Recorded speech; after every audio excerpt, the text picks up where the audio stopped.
Donc un petit produit composé d'une prise en caoutchouc avec une LED et un bouton poussoir. Donc l'objectif de ce produit est de voir si la prise que vous avez à la maison est bien câblée. Si elle est bien câblée, c'est-à-dire que la phase est à droite avec le téton de terre en haut et le neutre est à gauche. Donc au niveau des couleurs de fil, la terre c'est un vert jaune, donc c'est relié à la terre. Le neutre c'est un bleu. La phase c'est rouge, orange, violet, marron, noir, toutes les autres couleurs sauf le bleu et le vert jaune. Donc la phase est toujours à droite lorsqu'on regarde la prise femelle avec le téton en haut. Si vous avez le téton en bas, à ce moment-là vous avez la phase qui va être à gauche. Donc le neutre est ici. Au niveau des normes, donc on voit que on utilise comme l'eau chaude et l'eau froide, hein. Donc c'est le potentiel rouge qui est dangereux, la phase. On ne peut pas se voler avec de l'eau froide, hein. Donc le bleu en fin de compte c'est le neutre. Donc le neutre est à 0 volts par rapport à la Terre et la phase est à 230 volts efficace par rapport à la Terre. Et entre neutre et phase on a 230 volts sur en monophasé. Donc au niveau du produit, donc si la LED s'allume verte, c'est-à-dire que la phase est bien à droite, et si on appuie sur le bouton poussoir, on vient faire un défaut à la terre, on fait un courant de fuite entre phase et terre, et donc à ce moment-là, vous testez votre terre, voir si elle est bien câblée, si vous n'avez pas de rupture de terre dans votre installation, et vous testez en même temps votre différentiel pour voir s'il saute.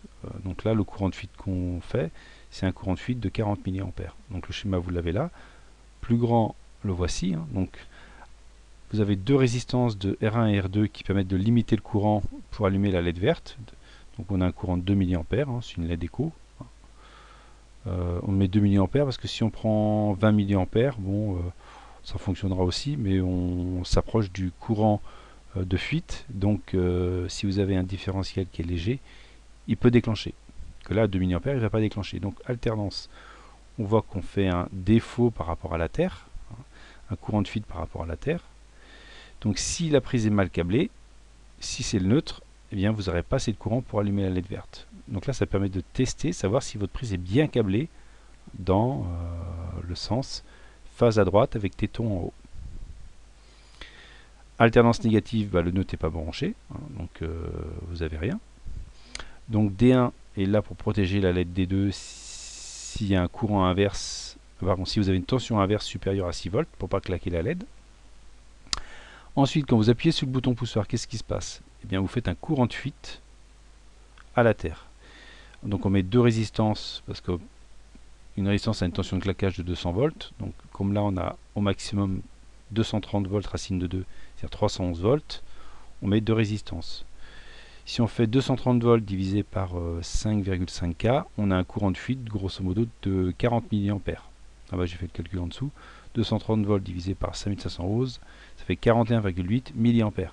Donc normalement, quand vous appuyez sur le bouton poussoir, votre différentiel doit sauter. S'il ne saute pas, eh bien, soit vous avez une rupture de terre, soit votre différentiel est défectueux.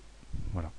Donc voilà un petit produit qui permet de voir si votre prise est bien câblée et voir si vous n'avez pas de rupture de terre dans votre installation et de tester le différentiel.